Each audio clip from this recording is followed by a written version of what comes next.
حي على الصلاة. அஸ்ஸலாமு அலைக்கும் வரஹ்மத்துல்லாஹி வபரகாத்துஹு. இன்னைக்கு நம்ம தொழுகையை பத்தி தான் பார்க்க போறோம். தொழுகையை பற்றி தான் மறுமையில முதல்ல கேள்வி கணக்கு கேட்கப்படும்.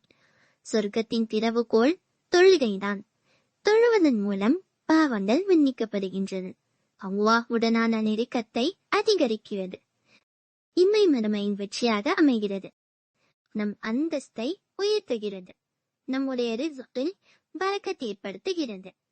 அல்லாஹு தஆலா ஒவ்வொரு முஸ்லிமான ஆண் பெண்ணுக்கும் தொழுகையை கடமையாக்கி வைத்துள்ளான். உங்கள் குழந்தைகளுக்கு 7 வயதாகும் போது தொழச் சொல்லி ஏவுங்கள். 10 வயதாகும் போது தொழவில்லை எனில் காயம் ஏற்படாதவாறு அறியுங்கள் என்று நபி ஸல்லல்லாஹு அலைஹி வஸல்லம் அவர்கள் கூறினார்கள். ஒவ்வொரு வேளை தொழுகைக்கும் ஒரு குறிப்பிட்ட நேரம் குறிக்கப்பட்டுள்ளது.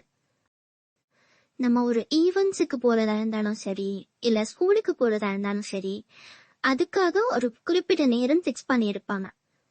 ஆனா அல்லாஹு தஆலா நமக்கு முன்னாடியே இந்த நேரத்தை பத்தி சொல்லியிருக்கான். தொழுகையை அதற்குண்டான நேரத்துல நிறைவேற்றணும் அப்படின்னு சொல்லிட்டு. إن الصلاة كانت على المؤمنين كتابا موقوتا. நிச்சயமாக குறிப்பிட்ட நேரங்களில் தொழுகையை நிறைவேற்றுவது முஃமின்களுக்கு விதியாக்கப் பெற்றுள்ளது. ஒரு நாளைக்கு 5 டைம்ஸ் தொழுகிறத அல்லாஹ் நமக்கு கடமையாக்கி வச்சிருக்கான். ஃபஜர், துஹர், அஸர், மக்ரிப், இஷா இந்த 5 வேளை தொழுகைகளையும் நம்ம தினமும் சரியான முறையில தொழுகணும்.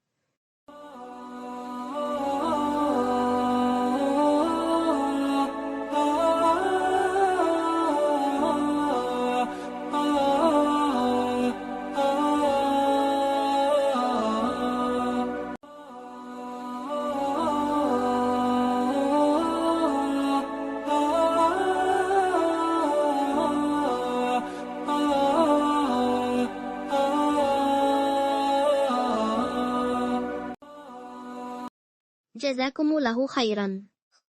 அஸ்ஸலாமு அலைக்கும் வரஹ்மத்துல்லாஹி வபரகாத்துஹு.